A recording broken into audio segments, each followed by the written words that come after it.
परम पूज्य गुरुदेव परम वंदनीय माता जी की दिव्य उपस्थिति को साक्षी मानते हुए माँ गायत्री के पावन मंत्र के साथ मैं अपनी बात को आरंभ करना चाहता हूँ।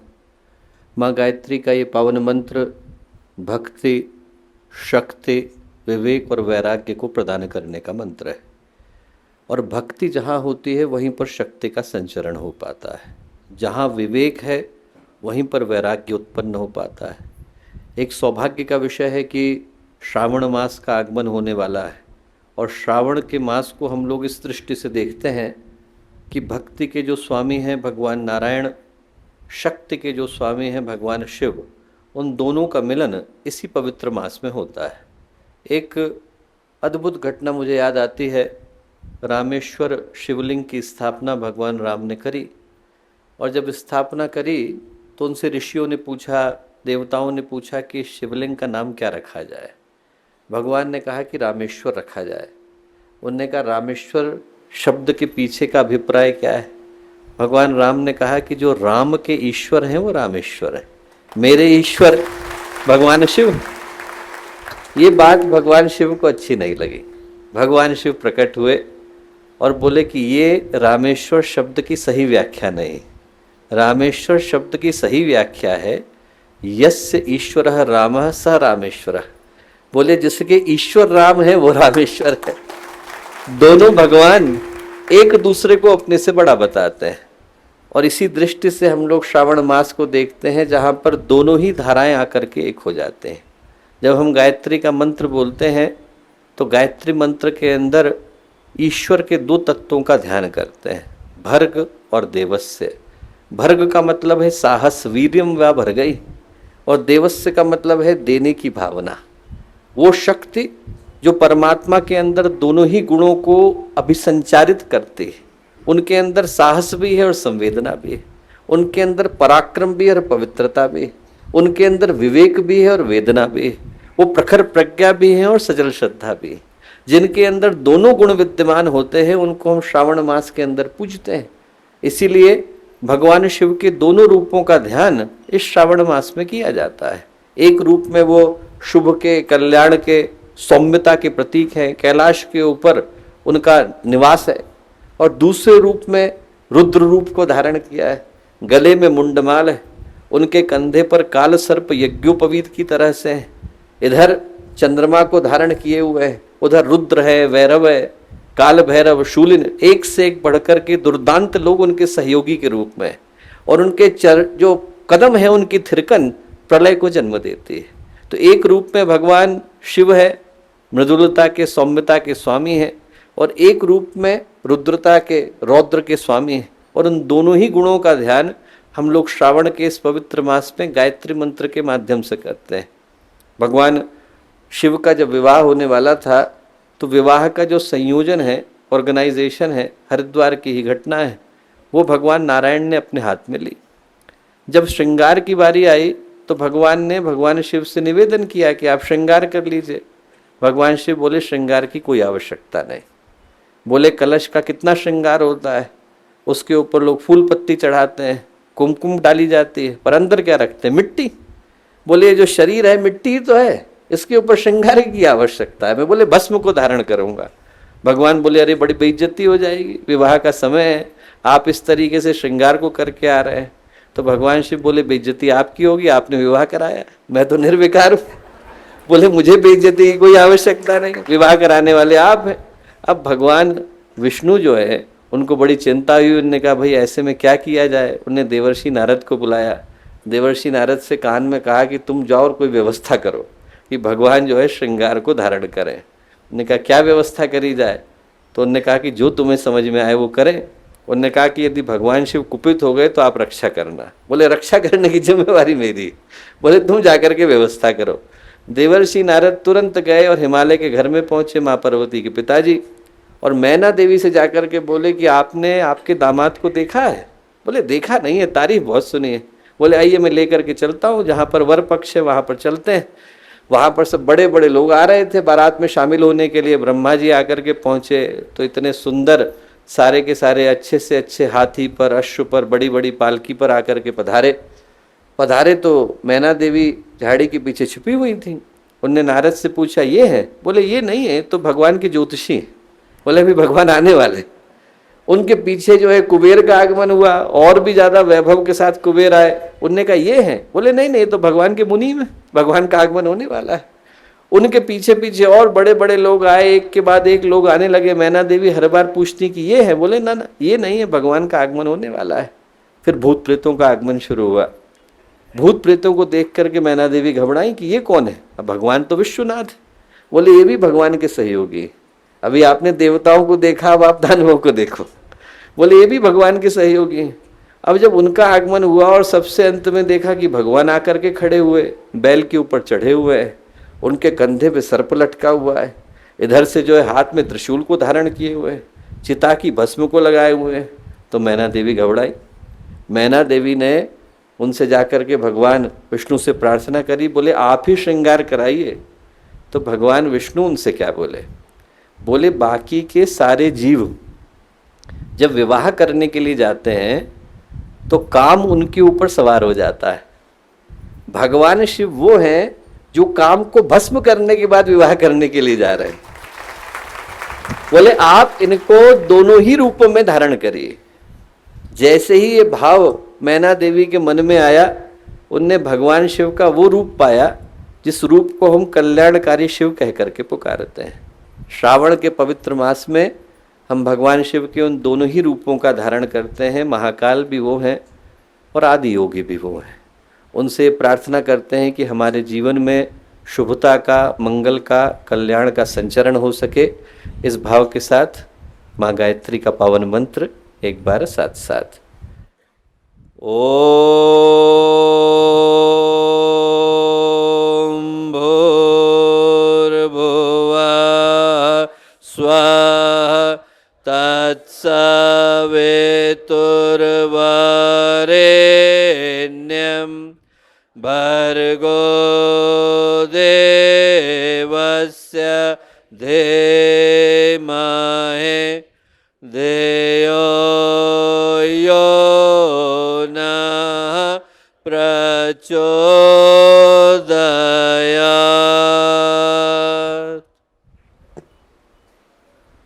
मित्रों, पवित्र अवसर है। परम पूज्य गुरुदेव परम वंदनीय माता जी का दिव्य संरक्षण हम लोगों को प्राप्त है।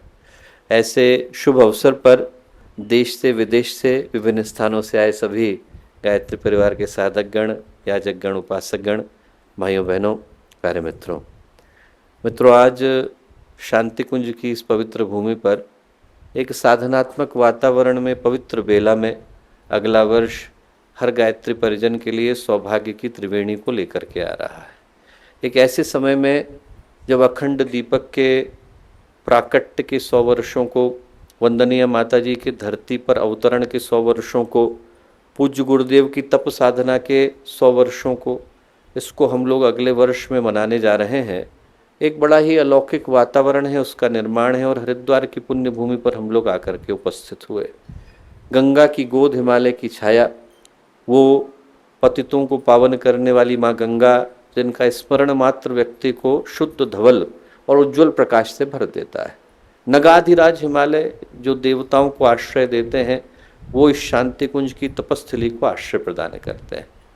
पूज्य गुरुदेव की वंदनीय माता जी की तपोभूमि, इस भूमि पर आज जब उपस्थित हो पाने का अवसर हम लोगों को मिला है, तो हिंदी में हम लोग ऐसे अवसरों को सौभाग्य कह करके पुकारते हैं। और सौभाग्य का आकलन आस्था की दृष्टि से भी होता है, अध्यात्म की दृष्टि से भी होता है, धर्म की दृष्टि से भी होता है और विज्ञान की दृष्टि से भी होता है। यदि हम लोग आस्था की दृष्टि से सोच करके देखें तो जिस धरती पर उपस्थित हो पाने का अवसर हम लोगों को मिला, ये भी अपने आप में किसी सौभाग्य से कम नहीं है।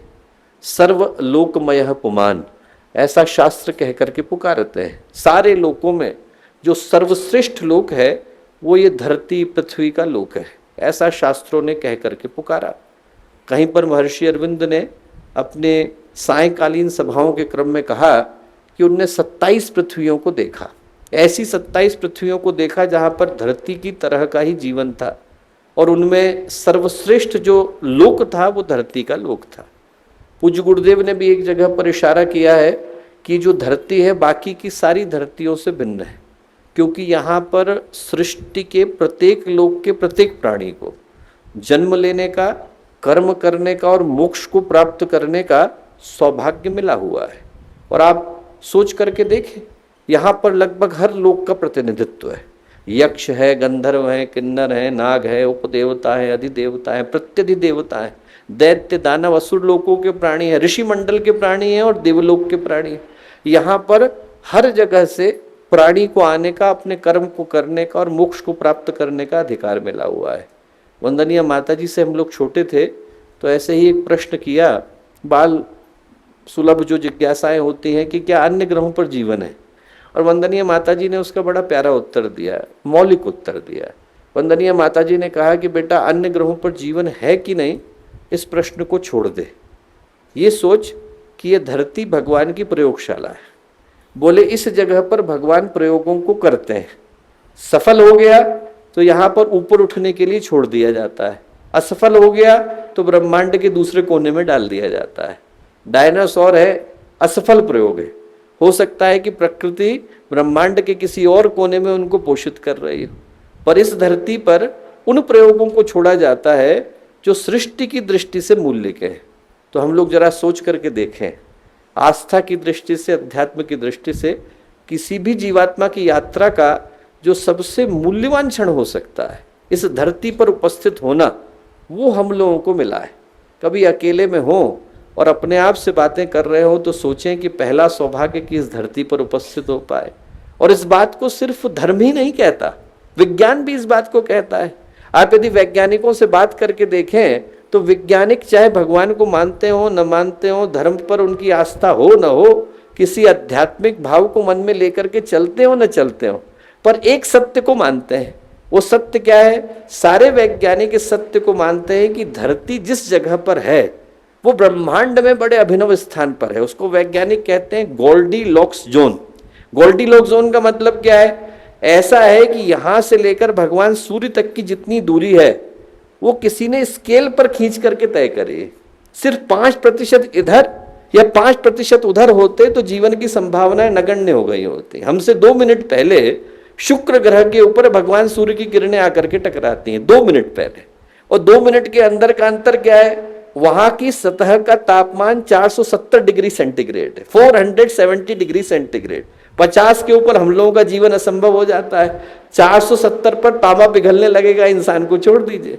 2 मिनट पहले भगवान सूर्य की किरणें आकर के शुक्र ग्रह से टकराती हैं, जीवन असंभव है। 2 मिनट के बाद मंगल ग्रह से जाकर के टकराती हैं, वहां पर हर चीजें जम गई।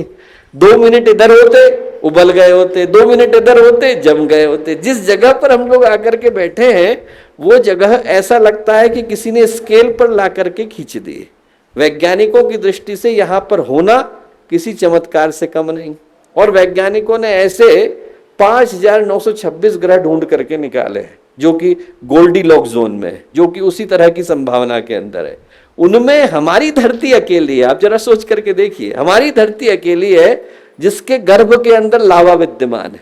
और लावा होने से क्या फायदा है? लावा होने से 2 फायदे हैं, आयरन है, मैग्नीशियम है। उन दोनों के कारण उत्तरी ध्रुव बन गया, दक्षिणी ध्रुव बन गया।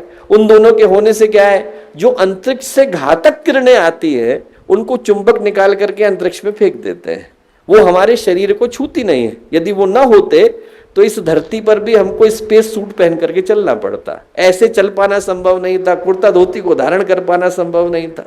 तो वैज्ञानिकों की दृष्टि से दूसरा चमत्कार यह है कि वो धरती है जिसके गर्भ में लावा विद्यमान है, और लावा है तो धरती में उतार है, चढ़ाव है। बाकी के ग्रहों को आप उठा करके देखें, शनि ग्रह में टाइटन है, टाइटन पूरा का पूरा समान है, न वहां कोई उतार है न वहां कोई चढ़ाव है। तो वहां पर आप समुद्र के अंदर तैर सकते हैं, बैठ नहीं सकते हैं, भूमि की संभावनाएं शून्य हो गई। तो दूसरा चमत्कार वैज्ञानिकों की दृष्टि से यह है कि हम जिस ग्रह के अंदर विद्यमान है वो ग्रह वो है जहां पर केंद्र में लावा है। तीसरा, हमारे पास चंदा मामा है। ऐसा नहीं कि औरों के पास नहीं है, पर औरों के पास चंदा मामा नहीं, औरों के पास चंद्रमा है। जिसने भी ये शब्द बनाया वो बड़ा सोच के बनाया, क्योंकि धरती और चंद्रमा के बीच में बड़ा ही घनिष्ठ वैज्ञानिक संबंध है। बाकी ग्रहों के भी चंद्रमा है, जुपिटर के 50 से कुछ ज्यादा है, सैटर्न के, शनि देवता के 274 के करीब चंद्रमा है। बाकी जगहों पे चले जाएं, कहीं 1600 चंद्रमा है।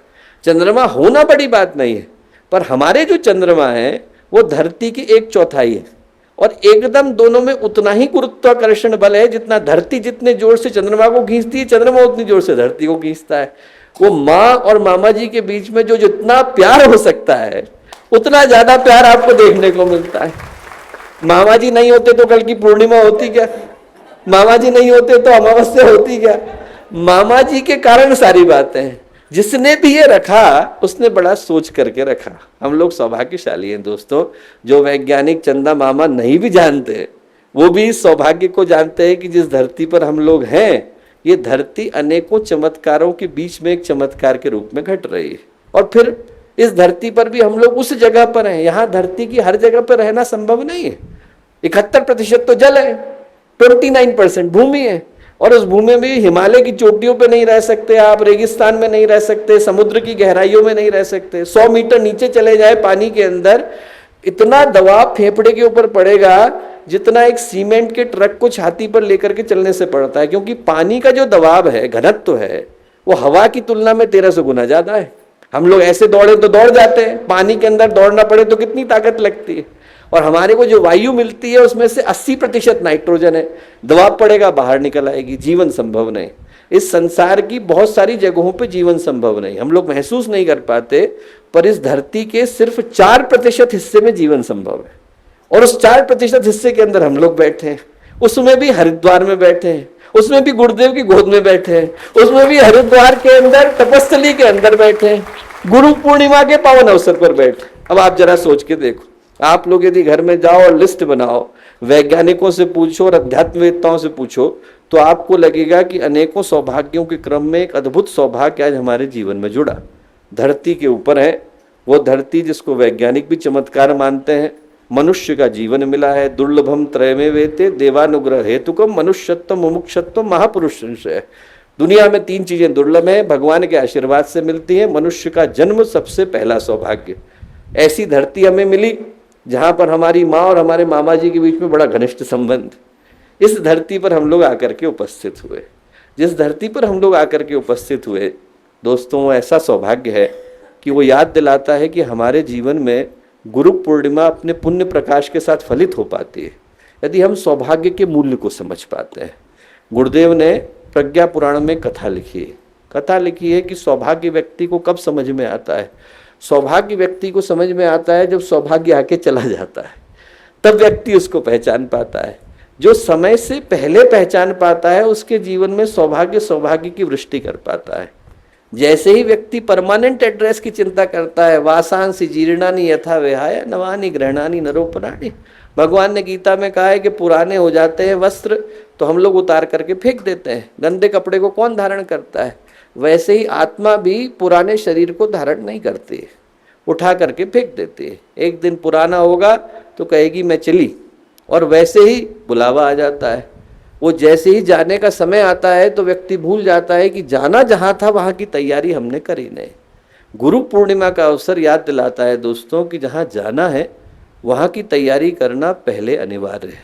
जिस जगह पर जाना है, यहाँ से जाने के बाद गुरुदेव के सामने खड़ा होना है, उनको मुंह दिखाना है, वो हमारा परमानेंट एड्रेस है। उस जगह की तैयारी व्यक्ति को अभी से करनी अनिवार्य हो जाती है। सौभाग्य अकेला नहीं आता है, उत्तरदायित्व को साथ लेकर के आता है। ये याद दिलाता आता है कि सौभाग्य उसी के जीवन में आता है जो उसको पहचान पाता है और जो उस उत्तरदायित्व को ग्रहण कर पाता है। मनुष्य के जीवन के रूप में हम लोगों को कितने सारे सौभाग्य मिले। संगीत हम लोग कर सकते हैं, साहित्य कर सकते हैं, कला कर सकते हैं, क्रिया कर सकते हैं, योग तप ज्ञान ध्यान आस्था अध्यात्म ज्ञान विज्ञान सब कुछ कर पाने की संभावना हमारे पास विद्यमान है। पर एक चीज जो इन सबसे बढ़कर के मिली हुई है वो कर्म को करने की छूट मिली हुई। हमारे को ईश्वर ने एक ऐसी संभावना देकर के भेजा है जो और किसी को नहीं मिली हुई। बाकी के जितने प्राणी हैं उनको कर्म काटने के लिए शरीर मिलते हैं, भोग को भोगने के लिए शरीर मिलते हैं, नया कर्म करने के लिए नहीं मिलते। हम लोग अकेले हैं जिसको ईश्वर ने संभावना प्रदान करी कि हम लोग नया कर्म कर सकते हैं। बाकी के जितने प्राणी आप उठा करके देखिए, उनको बंधी बंधाई व्यवस्था में रहना पड़ता है। शेर है, शिकार करना पड़ेगा। एक दिन सोचे कि चलो अब हम लोग बहुत दिन शिकार करते हो गया, चोटी वाला में खा लेंगे, तो नहीं खा सकते। चला जाएगा तो सारे चोटी वाले भाग जाएंगे। शेर जो है उसको शिकारी करना पड़ेगा, बकरी को घास फूसी खानी पड़ेगी, मछली को तैरना पड़ेगा, बंदर को पेड़ पे चढ़ना पड़ेगा। इंसान को सारी सुविधाएं मिली हुई, आप खाना चाहो तो खाओ, नहीं खाना चाहो तो मत खाओ। आपको तैरना है तो तैरो, आपको पेड़ पे चढ़ना है तो चढ़ो। भगवान ने इंसान को सारे कर्मों को करने की स्वतंत्रता दे करके भेजा है, पर वो जो कॉन्ट्रैक्ट लिखा, उस कॉन्ट्रैक्ट में छोटे छोटे अक्षरों में लिख दिया है। जैसे वो मोबाइल का कॉन्ट्रैक्ट होता है तो टर्म्स एंड कंडीशन में छोटे छोटे अक्षरों में लिखा रहता है, कोई यदि ध्यान से नहीं पढ़े तो गलत जगह पे साइन कर जाएगा। वैसे ही भगवान ने हम लोगों को कर्म को करने की स्वतंत्रता प्रदान करी। छोटे छोटे अक्षरों में क्या लिख दिया? कर्म को करने की स्वतंत्रता है, परिणाम को पाने की परतंत्रता है। कर्म आप मन माफिक कर सकते हैं, पर उसका जो परिणाम निकल करके आएगा उससे भागने का कोई उपाय नहीं। कर्म प्रधान विश्व रचि राखा, जो जस करहि सो तस फल चाखा। तुलसीदास जी ने रामचरितमानस में लिखा है, कर्म के आधार पर पूरे संसार का निर्माण हुआ। जो जैसा करता है उसको वैसा ही भुगतना पड़ता है। बोया पेड़ बबूल का, आम कहाँ से हो।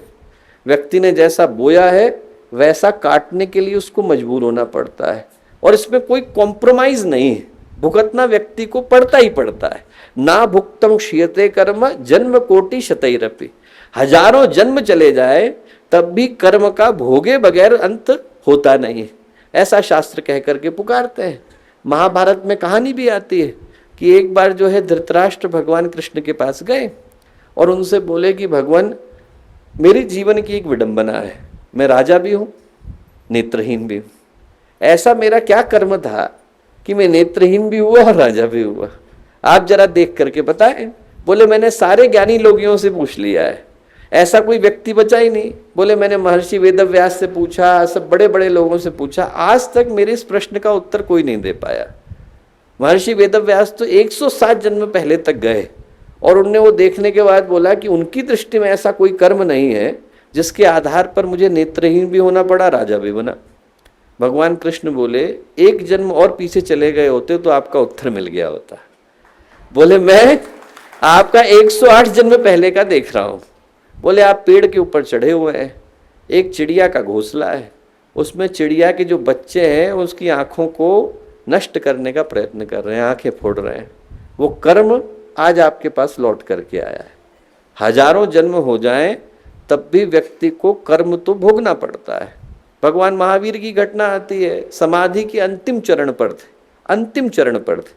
उनको अंदर से भान हुआ कि मेरा एक कर्म है जो मुझे समाधि को प्राप्त नहीं करने दे रहा है, और उस कर्म को मुझे स्वीकारना पड़ेगा, भोगना पड़ेगा।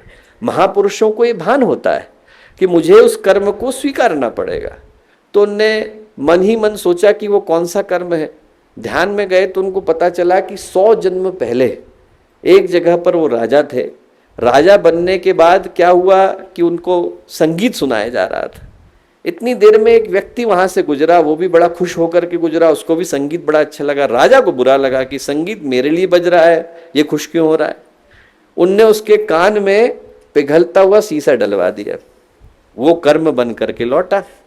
तो महावीर के सारे जन्म पुण्य के गए, एक वो पाप उनके पास लौट करके आया। उनने उस व्यक्ति को ध्यान में बुलाया, वो जहां कहीं है अपना कर्म लेकर के मेरे सामने उपस्थित हो। वो व्यक्ति एक चरवाहा बन करके उनके सामने उपस्थित हुआ, और आते से ही महावीर को देखते से ही उसके हृदय में क्रोध की भावना आई। पुराना कर्म, पुराना संस्कार अपने अनुरूप भावना को जन्म देता है। जिस व्यक्ति के साथ आपके पूर्व जन्म के प्रेम के, अनुराग के संस्कार रहे होंगे, उसको देखते से ही मन में प्रेम उमड़ता है। जिस व्यक्ति के साथ हिंसा के संस्कार रहे होंगे, क्रोध के रहे होंगे, वैमनस्य के रहे होंगे, उसको देखते से ही मन में वैमनस्य आता है। देखते से ही महावीर को, महावीर ने उनका कुछ बिगाड़ा नहीं था, ध्यान में बैठे थे, देखते से ही उनके मन में क्रोध की भावना आई। उसने वहां पर अरहड़ के डंडे पड़े थे, वो लिए और कान में डाल दिए। वो जैसे ही कान के अंदर गए, छेद नहीं पाए, कान के अंदर गए, कर्म का निष्क्रमण हुआ। इसीलिए भगवान महावीर की जो समाधि है उसको क्या बोलते हैं? अभिनिष्क्रमण। इसीलिए बोलते हैं कि वो कर्म का निष्क्रमण हुआ, समाधि प्राप्त हुई। तो उस कर्म को प्राप्त करने में कोई कॉम्प्रोमाइज नहीं। भगवानों को लेना पड़ता है तो इंसान को तो लेना ही पड़ता है। हम लोगों को मात्र मील का पत्थर बनने की आवश्यकता है, सिर्फ गुरुदेव की तरफ इशारा कर देने की आवश्यकता है। बनना ही है तो व्यक्ति नींव का पत्थर बने, बनना ही है तो मील का पत्थर बने, बनना ही है तो चाक का पत्थर बने, उस पर कुम्हार कुछ बना करके तैयार कर देता है।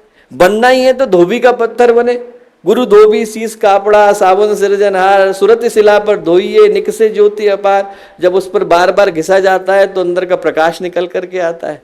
बनना ही है तो भगवान की प्रतिमा का पत्थर बने। माइकल एंजेलो की कथा आती है, एक खेत से गुजर रहा था, वहां देखा कि बहुत बड़ी चट्टान पड़ी हुई है। तो उस चट्टान को देख करके वो किसान के पास गया, किसान से बोला कि भैया ये चट्टान मुझे बेचोगे? उसने कहा बेचोगे? बोले साहब मैं आपको मुफ्त में दूंगा, ऊपर से पैसे भी दूंगा, मेरा रास्ता रोक करके खड़ी है, मैं घर में आपके छोड़ के आऊँगा। किसान गया, घर में छोड़ करके आया। 1 साल गुजरा, 1 साल के बाद माइकल एंजेलो उस किसान को बुलाने आए। उससे बोले कि ज़रा मेरे घर चलो।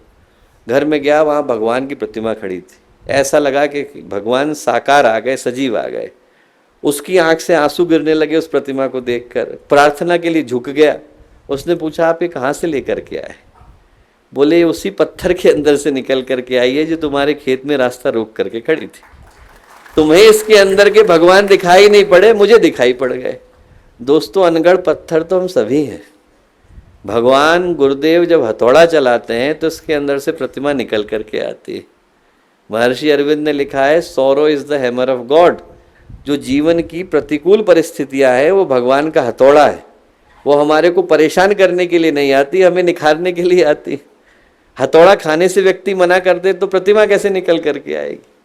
हमें यदि बनना ही है तो भगवान की प्रतिमा का पत्थर बन जाए। दोस्त आज का दिन हम लोगों को पुकारता आया कि हम लोग गुरु पूर्णिमा के सौभाग्यशाली अवसर पर शांति कुंज की पवित्र भूमि पर विद्यमान है।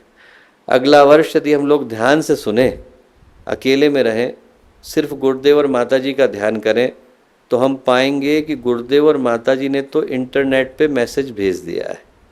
जो इंटरनेट का मैसेज है वो आपको ईमेल से प्राप्त होता है, और जो इंटरनेट का मैसेज है वो आपको अंदर की भाव संवेदना से प्राप्त होता है। अंदर की भाव संवेदना से गुरुदेव ने मेमो निकाल दिया है। जिसको भगवान के कार्य को करने का भाव हो उसे अपने आप को समर्पित कर देने की आवश्यकता है। यहाँ से आप जाएं तो बाकी की सारी चीज़ों को बंद कर दें, सिर्फ एक आवाज़ को सुने, गुरुदेव और माता जी आपको पुकार रहे हैं। अगला वर्ष आपको पुकार रहा है, अगले वर्ष की योजनाएं आपको पुकार रहे हैं, साधना हमको पुकार रही है, गुरुदेव का शिष्य होने का भाव हमको पुकार रहा है, आने वाले सारे कार्यों को करने का उत्तरदायित्व तो हमको पुकार रहा है, और ये कह रहा है कि हमें वो बनने की आवश्यकता है जो आज तक कोई बना नहीं। बनना ही है तो हम लोग नींव के पत्थर बने, मील के पत्थर बने, सिल के पत्थर बने, चाक के पत्थर बने, प्रतिमा के पत्थर बने, शालिग्राम के पत्थर बने। बनना ही है तो उन पत्थरों को बने जिनको प्राप्त करके भगवान अपने आप को सुखी और संतुष्ट अनुभव करते हैं। हम लोगों को तो भगवान ने जो बना करके भेजा है, अनगढ़ बना करके भेजा है, पर जैसे ही हम भगवान के चरणों में गिर गए पूजा के योग्य बन जाते हैं। व्यक्ति को भगवान के चरणों में गिरने की आवश्यकता है। जो गिरा उसके जीवन में उन्नति हर दृष्टि से सुनिश्चित हो जाती है। मैं कहूँगा गुरु पूर्णिमा का अवसर समर्पण का अवसर है, संकल्प का अवसर है, उत्तरदायित्व का अवसर है, उत्सव का अवसर है। हम लोग उस पुकार को सुने जो पुकार आज पूरे विश्व को गुंजायमान कर रही है, और यहाँ से गुरुदेव की योजना को पूरा करने का संकल्प लेकर के लौटें। आप में से प्रत्येक के हृदय में वही भावना उमड़े, ऐसी प्रार्थना पूज्य गुरुदेव से, वंदनीय माता जी से करते हैं। सभी को शुभकामनाएं, शुभेच्छाएं, मंगल कामनाएं।